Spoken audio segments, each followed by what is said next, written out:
The boy's boots were split at the toes, dust caked to his knees, eyes wide with terror as he grabbed the cowboy's coat. "Sir, my mama is hurt." The words barely made it out before his voice cracked. The street around them froze, cars paused mid-shuffle, a laugh died short, but the cowboy was already moving. He didn't ask where, he didn't ask how bad. His hand closed around the boy's shoulder, firm and steady, and he ran. Spurs rang sharp against wood, then dirt, his breath burning as old memories clawed up his spine, blood on his hands once before, a woman he hadn't saved. Not again. The boy struggled to keep up, sobbing directions between gasps, pointing toward the far edge of town where the land broke wild. The cowboy vaulted into his saddle in one fluid motion, hauled the child up, and kicked hard. The horse lunged forward, hoofs tearing into the earth. Wind stole the boy's cries, but the cowboy heard them anyway, felt them like a knife. Whatever waited ahead, he'd meet it head-on. Some answers didn't need words. The cabin crouched against the hills, door hanging open like a broken jaw. The boy slid from the saddle and ran inside, screaming for his mother. The cowboy followed, revolver half-drawn, senses sharp.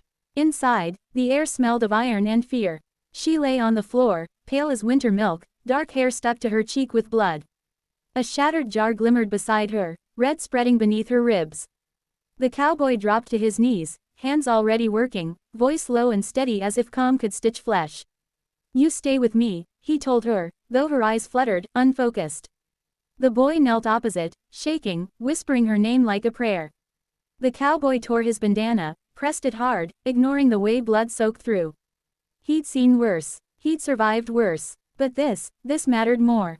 He lifted her gently, carried her to the bed, barked orders the boy obeyed instantly. Water, light, stillness. Outside, the sun dipped, shadows crawling across the floor as he fought the bleeding, jaw clenched, heart pounding. He wasn't leaving. Not now. Night pressed close, the kind that listens. The woman stirred, breath shallow but there, stubborn as life itself. The cowboy sat back on his heels, hands red, exhaustion settling deep into his bones. The boy had fallen asleep curled near the bed, fingers still clutching his mother's sleeve. The cowboy watched them both, something loosening in his chest he hadn't touched in years. When she finally opened her eyes, they locked onto his, sharp despite the pain. "You came," she whispered. He nodded once. Words felt dangerous. She tried to move, he stopped her gently. "You're not done yet," he said. A faint smile touched her mouth, brave and soft. Outside, coyotes sang, and the fire cracked low. He told her she'd live. He told her the boy was strong. He didn't tell her how close he'd come to riding past town today, how close he'd come to missing this. Some truths were heavier spoken aloud. Dawn crept in pale and forgiving. The woman slept easier now, color returning slow to her cheeks. The cowboy stepped outside, breathing in cold morning air, staring at a horizon he'd always kept at a distance. The boy joined him, eyes red but shining. "Is she gonna be okay?" he asked. The cowboy knelt, meeting him eye to eye. "Yeah," he said, "she is." The boy smiled then, a small, fierce thing, and hugged him without warning. The cowboy froze, then wrapped an arm around the child, feeling the weight of it settle somewhere permanent.